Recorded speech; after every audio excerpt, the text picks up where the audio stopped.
One of the things I pray for, and we've got a measure of it, is homes of believers in every street, lane, road, close in Lakenham. It's interesting to see some of the people who have been added recently who live here. We've seen families coming in, and there are others of us who are moving into the area. So I'm believing to see that, because I believe our mission is not the mission of the church. It is not just to win converts. It's to change the culture. Yeah. And therefore, I'm believing God to see that we bring change to every level of the life of the whole community. Hello, welcome to the second episode of the Leftovers testimony kind of series. I'm joined by John. Hi, Will. And I'm very excited to dive into a small portion of your story. I'm aware there's many things we could talk about, many experiences you could share of both challenge, but also God's provision and God's guidance. And Amen. if you want to hear, I'm not sure how you'll go about it, but anything that John hasn't shared, grab him on a Sunday if you've got a spare. I don't know how long you need. Buy me a coffee and I'll talk to you. There you go. Take him out for coffee. That's a good deal. Yes. So, John, you grew up. Not to give your age away. You grew up in the late 30s, 40s. Is that right? And Pre-World War II. Pre-World War II. And was that in a Christian household? Well, my mother was a Christian. My father wasn't, and he left my mother during World War II, whilst we were evacuated from London because of the bombing. And when we returned, he'd gone and left us. But my mother was a godly woman. She made sure we all went to Sunday school and the like, and attended church with her on Sunday evenings. And certainly she was responsible for teaching me to pray and read the Bible from a very young age. Wow. So a godly woman, but who had married an unbelieving man. You grew up in an era where on a Sunday morning the people outside would just be going to church. That's a different world to now, isn't it? Absolutely. So we'll jump ahead a decade or so to your time in the military, in the army. So how, firstly, it was conscription, is that right? Conscription. Okay. At post-World War II, every young man from 18 years old, apart from those who had exceptions for apprenticeships or university, every young man was called up into the forces. I was called up into the army, into the Royal Army Pay Corps, because I'd been a clerk in an office prior to that. So yes, in August 1955, I was called up into the army. Wow. And so how long did you spend there? The period of conscription was 2 years. Okay. And in that time, you spent time in Dover, at Dover Castle. Dover Castle, I worked in the castle in an office in the actual castle keep. Wow. How was that? Fantastic. I mean, today I've revisited as a tourist, and it's a tourist attraction, but I used to walk up through the main entry to the castle into the keep every day to the office where I worked. I suppose it had some benefits working there. And after that, you were sent to Suez? To the Suez. Suez, okay. Yes. For that short episode, it was active service. I got an active service medal for that. Did you shoot Corporal John Betts, it it says typed round the side of it. No, I never fired a bullet in anger. And during this time, you had an experience with the Lord, is that right? Yes, post Suez, I went home on Sundays. It was a cheap ticket from Dover Castle to London at the weekends. So one Sunday evening I went to church, and afterwards a guy came up to talk with me who asked me about the service and asked me what I thought of it, etc. And I went with him to the old People's Home service that used to be conducted, and he talked to me about being a Christian on the front line during the Korean War. And I'd never heard anyone talk in that sort of way. I was in the army. I understood what he's talking about. It impressed me deeply. So after that old People's service, he took me to see the pastor, who talked to me. He said, "John, if you become a Christian, be 100%. And that really gelled with me. So the next weekend I came home, and on the Saturday night, on this occasion went willingly.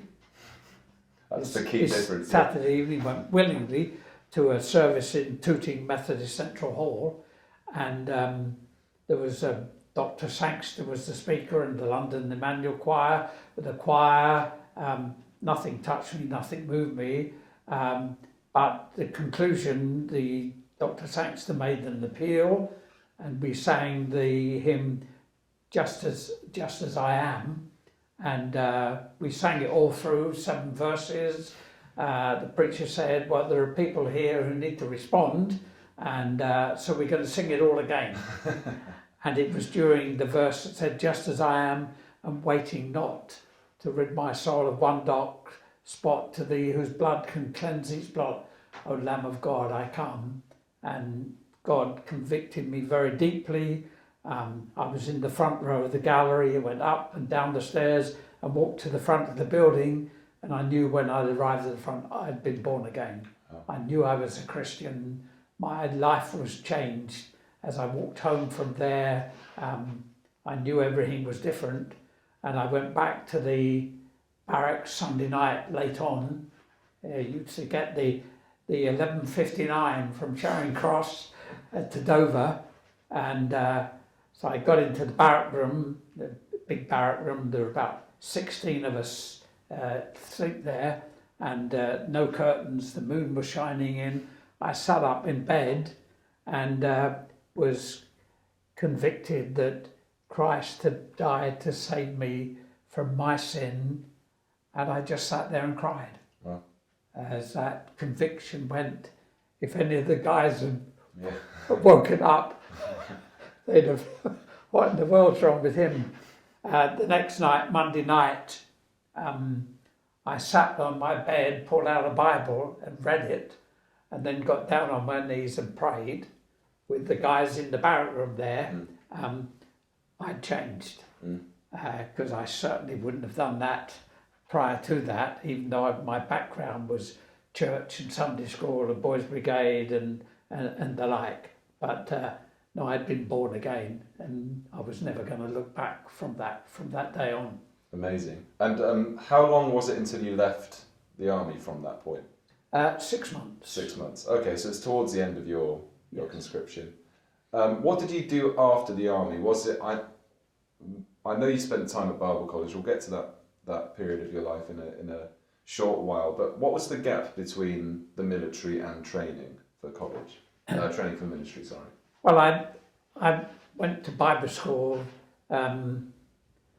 in 1962. So the period from 57 to 62. Okay. I worked in a department store.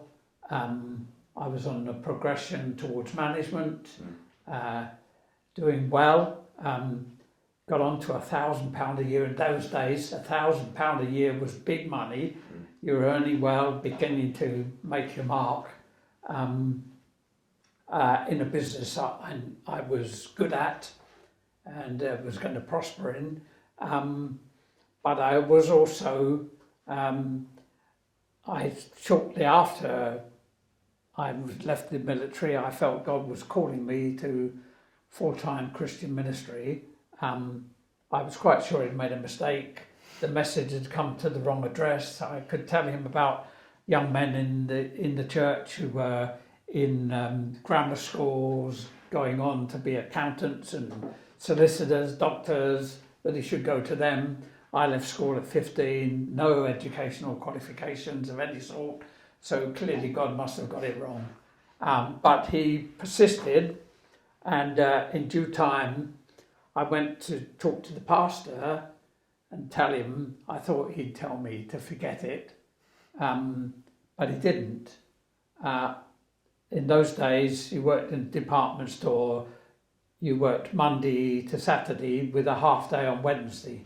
He had me to his home on Wednesday afternoons. He tried to teach me English grammar and Greek at the same time to this uneducated young man. I applied twice to Spurgeon's College. That wasn't accepted. There were reasons for that.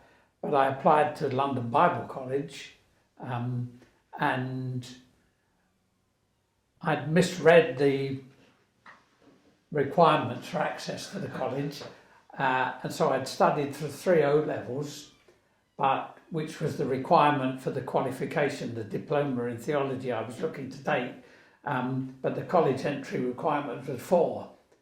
So in those days, the interview for college was with the principal and several other members of the faculty, and you sat down and were questioned by them.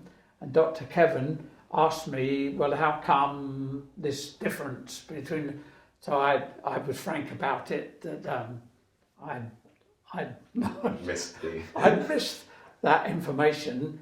Anyway, I think they must have been convinced that I had a calling and a passion, so I got in. Amazing. I was accepted. Used to feel I was the only man in the college that didn't have the qualifications to be there, but I'd been accepted. So, and being at LBC, more than one way has changed your life. Effectively, you met Doreen there. You met your wife. What a woman! You trained in theology. How long was that course? Well, 3 years at college here, and then 2 years for the diploma. Okay, and we'll fast forward a bit again. You're married to Doreen. That's quite a story, but it's quite. I'm sure. Again, buy John a coffee. So I'm trying to piece together. You were in the Dudley area after Bible College. Is that yes. right? Netherton, which is just outside Dudley in Worcestershire, Okay. was the first church I went to. The Baptist area superintendent for that area invited me to preach with a view, as the Baptists called it, to that pastorate, and I was invited to settle there, which I did. Yeah, and how long were you in Netherton for? I think it was 3 years, 8 months. I was there for 8 months on my own, because Doreen was completing her Bible college year. She came up a year after me, and then the rest of the time with Doreen. And that's during that time Claire was born. Claire was born, yeah. So from when, I need your pastor to teach me English grammar. At what point did you leave Netherton? Netherton, we left because basically the church was just mainly religious. Okay. It's hard to identify anyone who had a living faith and really wanted to go on with God. And Doreen and I felt it was utterly barren, and we sought God and prayed about it, and felt convinced that he was leading us to look for a move. I went to see the area superintendent, and he affirmed, yes, that's fine. And so I looked to him for possible openings in other Baptist churches. Okay. And that drew you to Norwich? And so the only one that I looked at was I came to preach with a view at Silver Road Baptist Church, Norwich, which is now defunct. And I preached morning and evening, met with the deacons during the afternoon, and on the Monday morning sat up in bed here in Norwich before I returned home to Netherton. I was reading my Bible reading and a scripture that God had given to Dorian and I before we came together. It spoke to me very clearly, and I knew that morning that Norwich was the place for us to come. And so when I had a phone call the following Friday saying, if the church invites you to come, would you come? I said yes. And 3 months flat, we were here in Norwich. Wow.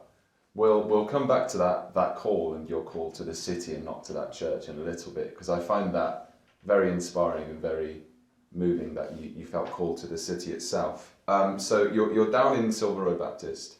At what point did you link up with this is a whole huge story in itself as well, with the Harvest Time guys? At what point was that? Well, that was considerably later. Okay. Because I had 4 years with the Baptists, where we saw a move of God, people being baptized in the Spirit, some remarkable healings, charismatics from around the town beginning to come. So that's the story. And then we came out of the Baptists, which meant the house and the income. Yes, I wanted to go into this, yeah. Harvest Time was after the church that came later had grown to a certain point, and we made a link with through a member with the Harvest Time as it was emerging. Okay, so my timelines were slightly mixed up. Talk to us about the time where you were without the house. We don't need to go into the details of the church and you leaving the church, but talk to us about having a young family. At this point, Simon was born as well. You had your wife, your 2 children, and you're almost out on the streets. So how do you continue to believe that God has called you to Norwich? How do you go through that? Well, we knew we were called to Norwich, so when the time of ministry came to an end at Silver Road, we weren't going to, as would have been perfectly acceptable in Baptist circles, preach with a view around the country until we could move and then go. But we felt called to Norwich, so the house went and the income with it. And as you say, I've got a wife and 2 children, some second-hand furniture, and there we are. We stepped out to buy a property, had no money in the bank. It was £18,000, a 5-bedroom detached property in Thorpe St Andrew, a very nice area. Unmade up road, individual properties. We felt convicted of God for that. The deposit came in. We had gifts, money put through the letterbox. The morning that the deposit was due to be paid, had a phone call to say, are you still needing money? We were £50 short of deposit, and the man said, God's told me to give you £500. So we had the deposit plus £450. Wow. I paid it down, and the money stopped. Right. The owner said, you can move in. This is at contracts. So before the completion. So we moved in, but the money stopped. And no more money came. We had a very interesting meeting with the solicitor. I'm sure. And the owner, who was a Christian man, said, you can stay there, but I'll put it back on the market. If you get the money, you can complete. If you don't, then you'll have to move out. Mm. We stayed there 15 months.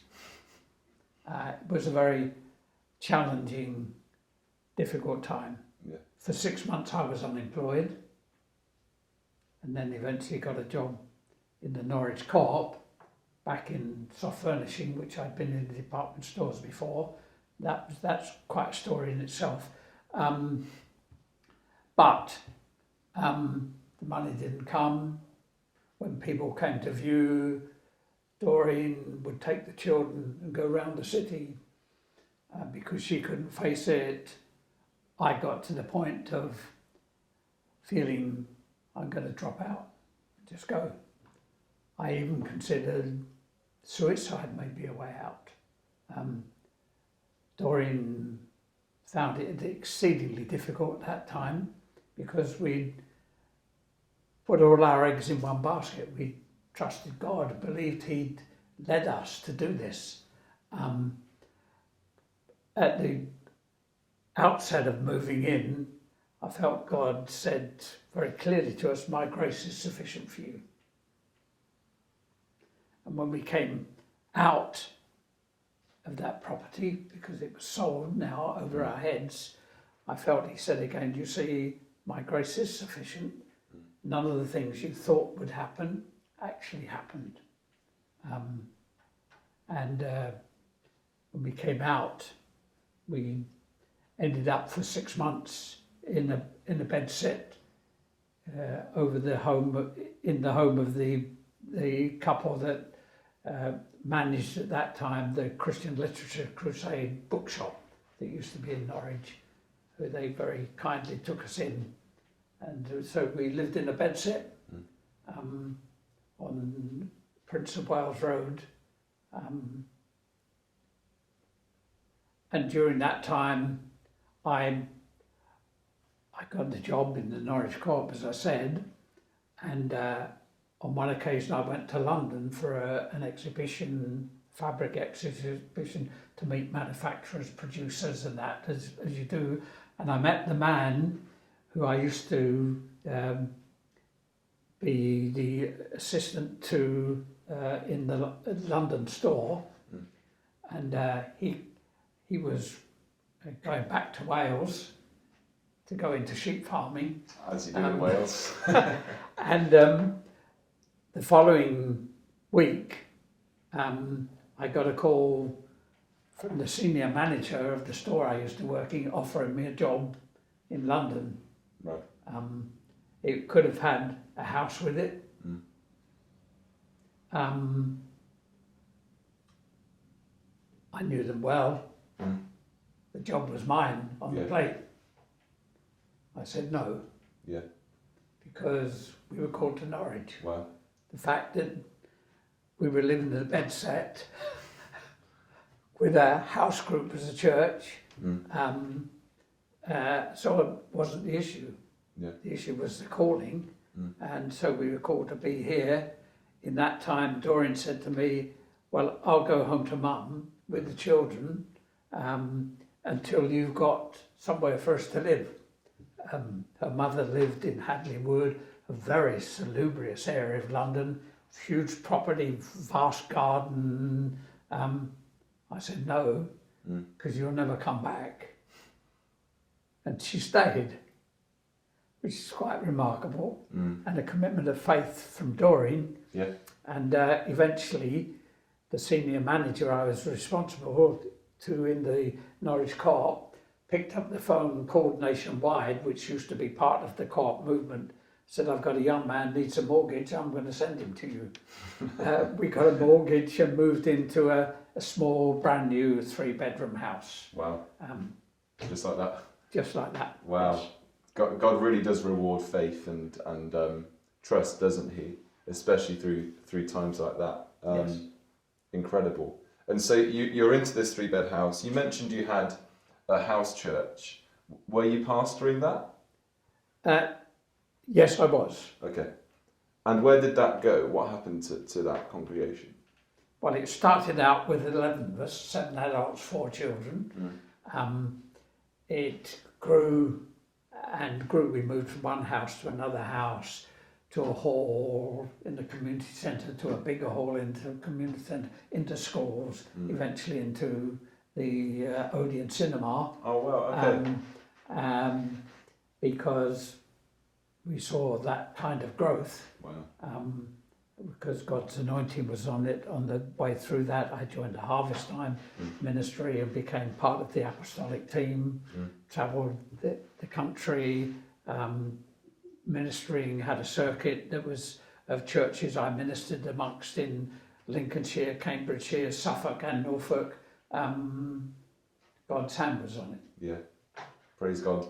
We're going to zoom forward a little bit as well, because I really want to get to Lakenham and the church here in Lakenham. So you're in this, what was the name of the church? Norwich Christian Fellowship. Norwich Christian Fellowship. You're leading Norwich Christian Fellowship. There comes a time where the move of God in that area comes. Would you say it came to an end in that area, or there was I came out of Harvest Time because of their issues, ungodly issues, and felt convicted of God. We need to leave. So I brought the church out, and that meant I ceased ministering to that circuit of churches. But there was a move amongst those who were opposed to that, who then therefore they went away and formed a church, and that was probably 2/3 of the congregation we had at that time, and so the office we had to go. We couldn't afford it anymore, and need to make adjustments, and we looked for somewhere to be, and eventually felt led to this run-down former congregational stroke became URC church property here in Lakenham. And here we are today. And here we are still today. It's incredible. That was 1989, I think. So you've been yourself and the church in various forms down in this area since 1989. What have you seen God do? I mean, this could be a whole podcast episode in itself. Let's go with the current church format. What have you seen God do in Christian Fellowship Norwich with New Hope? Yes. Well, we've seen, first of all, it took a while to adjust from the bigger church setting to a smaller and more locally based, less eclectic church, more community church. And recognising the mission that was now the mission that we were called to, in order to develop a work into this locality to see God change this community. As part, I was still part of a wider ministry in terms of the city, because Dorian and I felt our calling was to the city, in churches together in Greater Norwich, which we rebranded as Transforming Norwich, and did things like brought a food bank to Norwich, street pastors to Norwich, started, what was it called? There's a mental block for a minute. It's okay. Celebrate Norwich in Norfolk, which I ran for 11 years. So we're involved in wider ministry as well as in leadership training and quite a bit of overseas ministry, as well as establishing the work down here, fathering a church that has gone on to become well established and received in the community. Yeah, it's been a joy to be a part of this church for the short amount of time Beth and I have moved down, and see how God has worked in that short time since before lockdown, when the numbers dropped to maybe like 11 or 15 on a Sunday. Now we're up to 50. Who knows what God will do? So what is your hope for not just this church, but for Lakenham? What's your hope and prayer for this area? Well, one of the things I pray for, and we've got a measure of it, is homes of believers in every street, lane, road, close in Lakenham. It's interesting to see some of the people who have been added recently live here. Yeah. We've seen families coming in, and there are others of us who are moving into the area. So I'm believing to see that, because I believe our mission is not the mission of the church is not just to win converts. It's to change the culture. Yeah. And therefore, I'm believing God to see that we bring change to every level of the life of the whole community. I believe that's personal salvation is the essential ingredient for each of us and all of us, but for the home, the family, the community, every aspect of the life of the community is our mission and commission from the Lord. Wow. How would you, to close out now, how would you encourage those listening in their walk with the Lord? I realise that could be a sermon in itself. A series. Yes. I would say stay close to the Lord, be filled with the Spirit, immersed in the Word, committed in fellowship, relationship with God's people, keep growing and believing, and be the witness God calls you to be in your home, your family, your community, your work life, in the whole of life. Amazing. Thank you so much. Thank you for sharing a little kind of slither of your journey with the Lord. Again, John loves coffee, and if you want to hear more of his story, I'm sure he'd be more than happy to go to a coffee shop with you. Certainly. Yeah, and recommend a new one to him. I mean, you'd like to replace Costa, wouldn't you? We are having another one of our church leaders next week. I'm unsure who yet. I don't know who's around. We'll find out. But thank you for listening. Thank you for watching, and we'll see you very soon. Thank you, John. Thank you.